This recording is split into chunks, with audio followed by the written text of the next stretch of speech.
Blissful morning உறவுகளுக்கு வணக்கம். நான் உங்கள் இயற்கை மற்றும் யோகா மருத்துவர் மீரா பேசுகிறேன். இந்த வீடியோவில் என்ன பார்க்க போகிறோம் அப்படின்னா, நம்ம பெற்றோர்கள் அன்றாட வாழ்க்கையில் வீட்டில் நடத்துகிற கான்வர்சேஷன்ஸ்னால, பணம் சம்மந்தமான நம்ம பேச்சுவார்த்தைகளால் குழந்தைங்களோட சப்கான்ஷியஸ் மைண்டில் அது சம்மந்தமான தடைகள், பணத்தடைகள், மணி பிளாக்ஸ் எப்படி உருவாகுது அப்படின்றத பார்க்க போகிறோம். அதை எப்படி ஓவர் கம் பண்ணலாம் அப்படின்றதையும் பார்க்க போகிறோம். பிள்ளைங்க ஏதாச்சும் ஒரு பொருள் கேட்டாங்கன்னு வச்சுக்கோங்களேன், அது நம்மளால வாங்கி தர முடியாத சூழல்ல இருக்கும். அந்த மந்த் நம்ம பட்ஜெட் தாண்டிடுச்சு அப்படின்னா, குழந்தைங்கிட்ட நம்ம எப்படி சொல்லலாம்?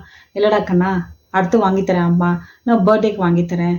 இல்லைனா அப்பா அது போயிட்டு வரேன்னு சொல்லியிருக்காரு இல்லையா, அங்கே போயிட்டு வந்த பிறகு அப்பா வாங்கி தருவாரு. நம்ம பேசி பிள்ளைங்களுக்கு புரிய வச்சோம்னா அது ஓகே. கொஞ்ச நேரம் சில நேரம் பிள்ளைங்க உடனே புரிஞ்சுக்கும், சில நேரம் இல்லை இல்லை அப்படின்னு அடம் பிடிக்கும். சரிடா கண்ணா வாங்கிக்கலாம், அதெல்லாம் ஒன்றும் இல்லை, வாங்கி தரமாட்டேன்னு சொன்னாதான் நீ சங்கடப்படணும். வாங்குறோன்னு சொல்லியாச்சு, உடனே இல்லைன்னா என்ன, கண்டிப்பாக இந்த டைமில் வாங்கி தரேன் அப்படின்னு அதை அப்படியே பேசி கொஞ்சம் சமாளிச்சோன்னா அது ஒரு விதங்க.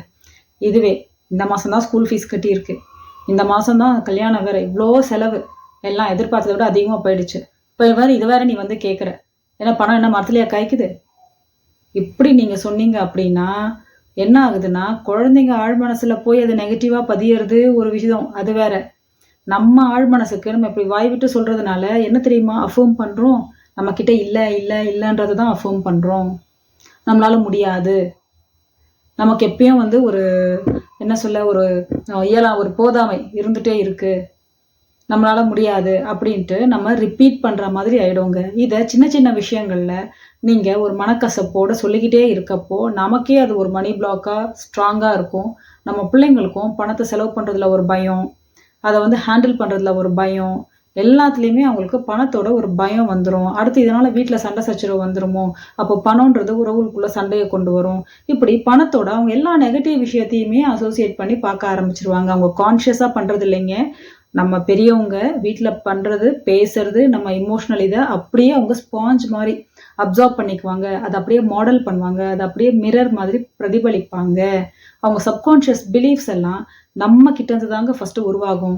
நம்மளை பார்த்து கற்றுக்கிறது, நம்ம சொல்கிறது, என்ன முடியும் என்ன முடியாதுன்னு நம்ம சொல்கிறது, நம்ம வார்த்தைகள் அவங்களுடைய ஆழ்மன குரலாக மாறிடுங்க. அதனால தான் பெற்றவங்க வார்த்தை ரொம்ப கரெக்டாக இருக்கணும் அப்படின்றது. இது பணத்துக்குன்னு மட்டும் இல்லை, ஈச் அண்ட் எவ்ரி திங். நீங்கள் என்ன பேசினாலும் உங்கள் வார்த்தைகள் உருவாக்கவும் செய்யும், அழிக்கவும் செய்யும். உங்கள் கையில் தான் அதுக்கான கண்ட்ரோல் இருக்குது. அதை புரிஞ்சு தான் நம்ம ஒவ்வொரு விஷயத்தையும் பேசணும். இதுவே கொஞ்சம் பெரிய பிள்ளைங்களா இருக்காங்கன்னு வச்சுக்கோங்களேன், கொஞ்சம் பெரிய பிள்ளைங்களா இருக்காங்க, சுற்றி எல்லாம் பார்க்குறாங்க, ஃப்ரெண்ட்ஸ் வீட்டிலலாம் கார் இருக்குது, நம்ம வீட்லேயும் கார் இருந்தால் நல்லாயிருக்கும் அப்படின்னு நினைக்கிறாங்கன்னு வச்சுக்கோங்க. நம்ம இப்போதைக்கு கார் வாங்குற பிளான் இல்லை, கொஞ்சம் நமக்குன்னு சூழ்நிலை கொஞ்சம் சரியில்லை, ஆனால் ஃப்யூச்சரில் வாங்குறதுனா நம்ம வாங்கலாம் பார்ப்போம் அப்படின்னு ஒரு மனநிலை இருக்குது. இல்லை தேவையில்லைன்ற மனநிலையிலையும் இருக்கலாம்.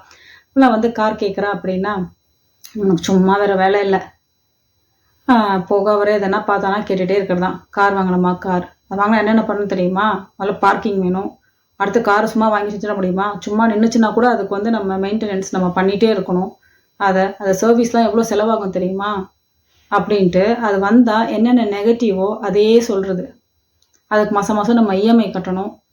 அது கூட நீங்கள் எல்லா நெகட்டிவ்ஸை சொல்லிகிட்டே இருந்தீங்கன்னா, நீங்கள் உங்களுடைய சூழல் நல்லா ஆகி நீங்கள் அடுத்த 5 வருஷத்தில் கார் வாங்கக்கூடிய சூழல் உங்களுக்கு வரலான்னா கூட, நீங்கள் திரும்ப இது மாதிரி நெகட்டிவாக முடியாதுன்றதை நீங்கள் உங்களுக்குள்ளே அஃபர்ம் பண்ணுறதுனால அந்த 5 வருஷத்தில் கார் வாங்கக்கூடிய சூழல் உங்களுக்கு 10 வருஷமாக கூட தள்ளி போகலாங்க. அது உங்கள் குழந்தையோட ஆழ் மனசில் நம்மலாம் அதெல்லாம் ஆசைப்படக்கூடாது, அதெல்லாம் ரொம்ப கஷ்டம். ஒரு பொருளை ஆசைப்படுறதுக்கே நம்ம ஒரு தகுதி வேணும் அப்படின்ற மாதிரி மனசில் நீங்கள் ஒரு இதை விதைச்சிடுறீங்க, சப்கான்ஷியஸ் பிலீஃபை விதைச்சிடுறீங்க. எது ஒன்றும் யோசிக்கக்கூட. பிள்ளை நாளைக்கு எப்படி யோசிக்கணும்னா, இதை யோசித்து வீட்டில் ஆசையாக நம்மக்கிட்ட இது வேணும் அப்படின்னு சொல்ல வராதுங்க. சொன்ன வரப்போ கூட வீட்டில் போய் சொன்னாலே இதுதான் சொல்லுவாங்க, வாயை மூடு, உனக்கு வேறு வேலை கிடையாது, எப்போ பார்த்தாலும் அது இது எது இதுன்னு சொல்கிறதே வேலை அப்படின்னு சொல்லுவாங்க. அப்படின்ட்டு குழந்தைங்க தனக்குள்ளேயே சுருக்கிக்க ஆரம்பிப்பாங்க. ஆசைப்படுறதுக்கு கூட பணத்தை கம்பேர் பண்ணி பார்ப்பாங்க, முடியுமா, அது செய்யலாமா அப்படின்னு கம்பேர் பண்ணி பார்ப்பாங்க. இதுவே நம்ம சரி கார் தான் வாங்கணும்னு ஆசைப்பட்றேன், சரிடா கண்ணா கார் வாங்கலாம், ஏன் என்ன கார் வாங்கணும் அப்படின்னு நம்ம கேட்குறோன்னு வச்சுக்கோங்க. ஒரு கான்வர்சேஷன் பிள்ளைங்க சொல்லுது, அது அவங்க ஃப்ரெண்ட்ஸ் வீட்டிலேருந்து பார்த்து வந்துருக்கலாம், இல்லைனா அவங்களுக்கு எங்கேயாச்சும் ஒரு படத்தில் பார்த்து அவங்க ஃபேவரட் ஹீரோ கூட அந்த கார் வச்சுருந்துருக்கலாம். அதை சொல்கிறாங்கன்னு வச்சுக்கோங்க. சரிடா கண்ணா இந்த கார் தானே வாங்கிடலாம், கொஞ்ச நாள் போட்டோம், கொஞ்சம் நம்ம பார்க்கிங்லாம் ரெடி பண்ணிட்டு அதுக்கேற்ற மாதிரி இது பண்ணிட்டு நம்ம வாங்கிக்கலாம்ப்பா அப்படின்னு கொஞ்சம் வேலையெல்லாம் 2-3 இதை சொல்லிட்டு அவங்க ஆசையும் தடுக்காத மாதிரி இருக்கணும். நம்ம வந்து நமக்கும் வந்து அதை நம்ம சப்கான்ஷியஸ் பிளாக்காக முடியாதுன்னு நம்மளை அஃபர்ம் பண்ண முடியாத மாதிரி நம்ம அந்த வார்த்தை பிரயோகங்களை கொடுத்து நம்ம அந்த கான்வர்சேஷனை விட்டுட்டா ஓகே. பிள்ளைங்களுக்கு மேலோட்டமாக தான் அந்த ஆசை இருக்குன்னு வச்சுக்கோங்களேன். 2-3 நாள் கழிச்சு அந்த கார் கதையை பேசாதுங்க, மறந்துடும். அப்படி 2-3 நாள் அதுங்க மறக்கிற விஷயத்துக்காக நம்ம அதுங்களை அப்படி திட்டி சும்மா என்ன பணம் மரத்துல காய்க்குதா, சும்மா யாரை பார்த்தாலும் அதே மாதிரி இருக்கணும்னு ஆசைப்படுறான், இந்த மாதிரிலாம் நம்ம குழந்தைங்களை இது பண்றப்போ தேவையில்லாம அவனே மறந்து போற ஒரு விஷயத்த ஒரு பிரச்சனையா பேசி நம்ம இன்னும் அதை நெகட்டிவா மனசுல பதிச்சு விட்டுறோம். நமக்கும் நம்மளால முடியாது இயலாமையா நம்ம மனசுலயே நம்ம பதிச்சிடறோம். புரியுதுங்களா? 2-3 நாள் கழிச்சு அவனே அதை மறந்துடுறான், வேற ஏதோ பாக்குறான், மைண்ட் அதுல போயிடுது, அதை அப்படியே விட்டுறான்னு வச்சுக்கோங்க. அது முடிஞ்சு போச்சு சாப்டர். இல்லை நிஜமாவே அவனுக்கு அது ஆசையா இருக்கு அப்படின்னா குழந்தைங்க எப்பவுமே கொஞ்சம் ரொம்ப ஓப்பன் மைண்ட் ஸ்டேட்ல தான் இருப்பாங்க பிள்ளைங்க, இல்லையா? எது உணர்ந்தாலும் ரொம்ப தீவிரமா உணர்வாங்க. எது உணர்ந்தாலும் தீவிரமா, நம்மள மாதிரி லாஜிக்கோட அப்ளை பண்ணிலாம் அவங்க உணர மாட்டாங்க. ஒரு தீவிரமா இருக்கும் அவங்க உணர்றது எல்லாமே, அப்படியே சட்டுன்னு அப்படியே ரொம்ப ராவா நம்மளால அதை புரிஞ்சுக்க முடியும். அப்போ கார் உண்மையிலேயே வேணும், அதை நீங்க வேற எதுவும் தடுக்கல, சரிடா கண்ணா கார் வாங்கலாம், இப்போ உன்னை வந்த பிறகுதான் கார் வாங்கணும்ட்டு ஒரு அதிர்ஷ்டம் இருக்கு போல இருக்கு அப்படின்னு சொல்றீங்கன்னு வச்சுக்கோங்க. நீ வந்த பிறகுதான் கார் வாங்கணும்னு இருக்குடா கண்ணா, சரி வாங்கிடுவோம் இந்த கலரா அதுன்னு கொஞ்ச நேரம் அவன்கிட்ட சும்மா அவன் என்ன ஆசைப்படுறான்ற தெரிஞ்சுக்கிறதுக்காக பேசுறீங்க. சரிப்பா நம்ம வாங்கிக்கலாம், கொஞ்ச நாள் போட்டோம், இதெல்லாம் சரி பண்ணிட்டு நம்ம வாங்கிக்கலாம் அப்படின்னு சொல்றீங்க. அவன் போய் என்ன பண்ணுவான், ஃப்ரெண்ட்ஸ் கிட்டலாம் நான் இந்த மாதிரி கார் வாங்கலான்னு சொன்னேன், ஆமா சரின்னு சொன்னாங்க, எங்க அப்பா வந்து அப்புறம் வாங்கலாம்டா, பார்க்கிங் கொஞ்சம் ரெடி பண்ணிட்டு இடம் ரெடி பண்ணிட்டு வாங்கிடலான்னு சொன்னாருடா அப்படின்னு சொல்றோன்னு வச்சுக்கோங்க. ஓகே, அது பிள்ளைங்களுக்கு வந்து ஒரு சந்தோஷமாயிடும், அது 4 பேர்கிட்ட அப்படியே சொல்லும். அடுத்து என்ன பண்ணுவாங்கன்னா அடுத்து என்ன பண்ணலான்னா, தாத்தா பாட்டி ஏதாச்சும் அவங்க பர்த்டேக்கு எதுக்கோ பணம் கொடுக்குறாங்க, கண்ணா இந்த பணத்தை கொஞ்சம் எடுத்து வை, கார் வாங்குறதுல உன்னுடைய கான்ட்ரிபியூஷன் இருந்த மாதிரி இருக்கட்டும் அப்படின்னு சொல்றீங்கன்னா இன்னும் கொஞ்சம் அப்படியே ஜாலியாயிடும் மனசு அவனுக்கு. நம்ம ஃபர்ஸ்ட் வேணான்ட்டு அவனை தடுக்காததே ஒரு சந்தோஷம், அடுத்து அவனோட அந்த கான்வர்சேஷன்ல எங்கேஜ் ஆகுறது சந்தோஷம், அடுத்து அதை வாங்குறதுக்கான பணத்தை சேர்க்கறதுல அவனையும் நம்ம கூட சேர்த்துக்கிறது ஒரு சந்தோஷம். இதெல்லாம் என்னன்னா குழந்தைங்களுக்கு தடைகள் உருவாக்காது. வேணுன்ற விஷயத்துக்காக எப்படிலாம் முயற்சி பண்ணணும் அப்படின்றதுதான் அவங்க சப்கான்ஷியஸ்ல போய் பதியும். இப்படியே அவன் காரை பத்தி நினைக்கிறான், பேசுறான், அந்த கலரை பார்க்கறான், டிவியில பார்க்குறப்ப உங்ககிட்ட காட்டுறான், இதை பாருங்கம்மா இதை பாருங்கப்பா, இதுதான்ப்பா காரை எடுத்துட்டு நம்ம ஃபர்ஸ்ட் வந்து அங்க போனோம்ப்பா, அடுத்துதான் சொல்றான். இப்போ நீங்க உடனே என்ன சொல்றீங்க, இல்லடா கண்ணா கார் வாங்கினதும் ஃபர்ஸ்ட் நம்ம கோவிலுக்கு தான் போகணும், கோவிலுக்கு போயிட்டு வந்துட்டு அப்புறம் தான் நம்ம ஆசைப்படுற இடத்துக்குலாம் போகணும் அப்படின்னு சொல்றீங்க. இதை விட்டுட்டு காரே இன்னும் வாங்கலை, அதுக்குள்ளே இவன் வந்து அங்கே போனோம் இங்கே போனோன்றான், ஐயோ கிறுக்கு பிடிச்சிருச்சு இவனுக்கு. இப்படி சொல்லாதீங்க, ஆசைப்படுறது பரவாயில்ல, நல்ல விதமாக நியாயமாக இருக்கா என்கரேஜ் பண்ணுங்க. அப்போது என்ன பண்ணுறோம், சரிடா கண்ணா நம்ம கோவிலுக்கு போயிட்டு நம்ம வருவோம், அப்புறமா நீ ஆசைப்படுற இடத்துக்கு போகலாம் அப்படின்றப்போ குழந்தை இன்னும் மைண்டில் அதை இமேஜின் பண்ணி பார்க்கும், விஷுவலைஸ் பண்ணி பார்க்கும், ஃப்ரெண்ட்ஸ் கிட்டலாம் சொல்லுவோம், சரி அப்படின்றப்பான். இது இப்படியே போயிட்டுருக்குங்க. நம்ம மனசுலயே பிள்ளை ஆசைப்படுற நமக்கே கார் வாங்கலாமா அப்படின்னு 5 வருஷம் கழிச்சு வாங்குற பிளானை நம்ம கொஞ்சம் முன்னாடி தள்ளி போடுவோமா அப்படிலாம் யோசிக்க ஆரம்பிப்போம். பாசிபிலிட்டிஸ் கண்ணுக்கு தெரிய ஆரம்பிக்கும். ஓகேங்களா? இது இன்னொரு விதமாகவும் நடக்கலாங்க. எல்லாம் பாசிட்டிவா அப்படியே போயிட்டே இருக்குப்பா, நல்லா பாருங்க, எல்லாம் பாசிட்டிவா தான் அதை பத்தி பேசுறீங்க. வேணான்ற மனநிலை உங்களுக்கு இருந்தா கூட அதையுமே நீங்க பாசிட்டிவா தான் நீங்க எக்ஸ்பிரஸ் பண்றீங்க.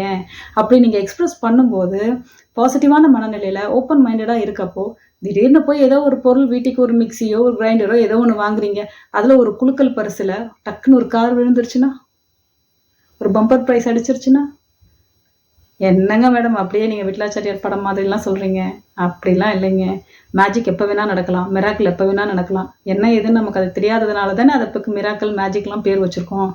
அப்படி ஒன்று நடந்துருச்சுன்னு வச்சுக்கோங்க, அப்போ பிள்ளைகிட்ட நம்ம என்ன சொல்லுவோம், பாருடா கண்ணா உன்னோட ராசி, நீ ரொம்ப ஆசைப்பட்ட எந்த நேரத்துல இவன் வாய் முகூர்த்தம் வந்து சொன்னானோ பாருங்க கார் வந்துருச்சுங்க, சரிடா கண்ணா ரொம்ப சந்தோஷம் அப்படின்ட்டு நீங்க அவனை அதில் கொஞ்சம் அப்படியே சந்தோஷமா அவனை அக்னாலேஜ் பண்ணீங்கன்னா, நல்லா ஆசைப்படுறது கரெக்டாக சரியா நல்ல விதத்தில் நம்ம ஆசைப்படுறோம், பாசிட்டிவாக ஆசைப்பட்டு நல்ல விதமாக அதுக்காக பிளான் பண்ணால் எல்லாமே நடக்கும் இப்படின்ற மாதிரி அவன் சப்கான்ஷியஸ் புரிஞ்சுக்கும். பணத்துக்கான தடைகள் உருவாகாது. புரியுதுங்களா? சப்போஸ் நமக்கு அது நிஜமாவே அது தேவையில்லை அப்படின்ற ஒரு விஷயமா இருக்கு, அந்த விஷயத்த குழந்தை ஆசைப்படுது, அதை எப்படி குழந்தைங்களுக்கு அப்போ நம்ம புரிய வைக்க முடியும்? அதை பணத்தோட நம்ம எப்படி சம்மந்தப்படுத்தாம புரிய வைக்கிறது?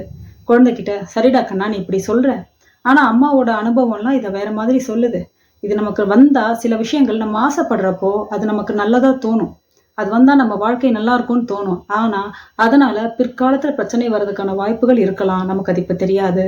சில விஷயங்கள் இப்ப நமக்கு கஷ்டமா தோணும், அப்போ நமக்கு அது ஏன்டா இது இவ்வளோ சலிச்சுட்டு செய்யணுமான்ட்டு இருக்கும் நமக்கு. பிற்காலத்தில் நமக்கு அது மிகப்பெரிய ஒரு வரப்பிரசாதமாக மாறும். இதனால் நமக்கு ஒரு குழப்பம் இருக்குல்ல இந்த விஷயத்தில் முடிவெடுக்கிறதுக்கு. அப்போ நம்ம இதை வந்து சாமி கிட்ட ஒப்படைச்சிடலாம். அவங்கவுங்க மதத்துக்கு ஏற்ற மாதிரி, அவங்கவுங்க நம்பிக்கைக்கு ஏற்ற மாதிரி, மதம் நம்பிக்கை, சாமி நம்பிக்கை இல்லையா, பிரபஞ்சம் கிட்ட ஒப்படைச்சிடலாம் அப்படின்ட்டு என்ன பண்ணுங்க, இதை தானே நான் நீ ஆசைப்படுறேன், இந்த கார் தானே ஆசைப்படுறோம், இதுவோ இல்லை இதை விட ஒரு நல்ல விஷயமோ, இதை விட ஒரு நல்ல காரோ, நம்ம ஆசைப்படுற காரோ இல்லைன்னா அதை விட ஒரு பெட்டரான காரோ ஏதோ ஒன்று சரியான நேரத்தில் சரியான முறையில் சந்தோஷமான சமயத்தில் சந்தோஷமான முறையில் நம்மளை நோக்கி வரட்டும். இப்படி அதை க்ளோஸ் பண்ணிடுங்க. அப்போ பிள்ளைங்களை நம்ம தடுத்த மாதிரியும் இருக்காது. This or something better. கரெக்டான நேரத்தில் கரெக்டான முறையில் நல்ல முறையில் எல்லாரும் சந்தோஷப்படுற முறையில் அந்த பொருள் நமக்கு வரட்டும். இதெல்லாம் குழந்தைங்களுக்கு நம்ம சொல்லி கொடுக்கறது மட்டும் இல்லைங்க. இதை நம்ம சப்கான்ஷியஸ் நம்ம சொல்கிறோம், ரிப்பீட்டடாக இதை சொல்கிறோம். அவன் என்னைக்கு வந்து எதை ஆசைப்பட்டாலும் எதை பண்ணாலும் பக்குவமாக பாசிட்டிவாக, குழந்தைக்கு மனத்தடை வரக்கூடாது கடவுளே, இந்த வீடியோ பார்த்துட்டோமே, இந்த அம்மா இவ்வளோ வரை பேசி வச்சிருக்கே அப்படின்னு நமக்கு தோணுது. நம்ம பணத்தடை வரக்கூடாதுன்னு குழந்தைகிட்ட கான்ஷியஸாக பேச பேச பேச நம்ம சப்கான்ஷியஸ் அதை அப்படியே பிலீவ் பண்ண ஆரம்பிக்கும். நம்ம மனத்தடைகள் நீங்கும். அதையும் மீறி ரொம்ப சப்கான்ஷியஸ்லி நம்ம வந்து ரொம்ப சம்மந்தமான நெகட்டிவ் தான் வருது. இதெல்லாம் முடியலையம்மா, நீ ஈஸியாக சொல்லிடுறீங்க, ஆனால் அதெல்லாம் முடியல, டக்குன்னு வாயில் வந்து இப்படி தான் வருது, என்ன பண்ணுறது? ஹோப்புனப்புன்னு யூஸ் பண்ணுங்க. நம்ம சப்கான்ஷியஸ் பிலீவ்ஸை நல்லா வந்து ஸ்லேட்டில் துடைக்கிற மாதிரி அழைக்கிற மாதிரி அப்படியே அழிச்சு எடுத்துடணுன்னா ஹோப்புனப்புன்னு பெஸ்ட். ரெகுலராக ஹோப்புனப்புன்னு சொல்லுங்கள். அது அப்படியே நீங்கள் அடுத்து கூடவே பாசிட்டிவாக அஃபர்மேஷன் சொல்லுங்கள். நம்மளால் முடியும் அப்படின்றத சிம்பிளாக சந்தோஷமாக நிம்மதியான எமோஷனோட நீங்கள் அதை சொல்லுங்கள். அடுத்து என்ன ஆகும் அப்படின்னா, அதுக்கு கொஞ்சம் மைண்ட் வந்து ரிலாக்ஸ் ஆக ஆரம்பிச்சிடும் உங்களுக்கு. கூடவே நன்றி உணர்வையும் வெளிப்படுத்துங்க. இருக்க பொருள்களுக்கு நம்ம நன்றி உணர்வை வெளிப்படுத்த இல்லாத பொருட்களும் நம்ம நோக்கி வருங்க. நன்றி உணர்வு ரொம்ப ரொம்ப முக்கியம். ஹோப்புனப்புனும் நன்றி உணர்வு, அதுக்கப்புறம் அஃபர்மேஷன்ஸ், இது மூணும் த பெஸ்ட் காம்போ. இது மூணுத்தையும் அன்றாட வாழ்க்கையில் கொண்டு வரப்போ நீங்கள் ஒரு பாசிட்டிவான ஆளாக மாற ஆரம்பிப்பீங்க. உங்கள் வார்த்தைகள், அந்த பிரயோகங்கள் எல்லாமே உங்களுக்கு அந்த மாடுலேஷன் முதற்கொண்டு நீங்கள் ஒரு விஷயத்தை கையாளுறது எல்லாமே மாற ஆரம்பிக்கும். நீங்கள் ஒரு பாசிட்டிவான ஆளாக இவால்வ் ஆக ஆரம்பிப்பீங்க.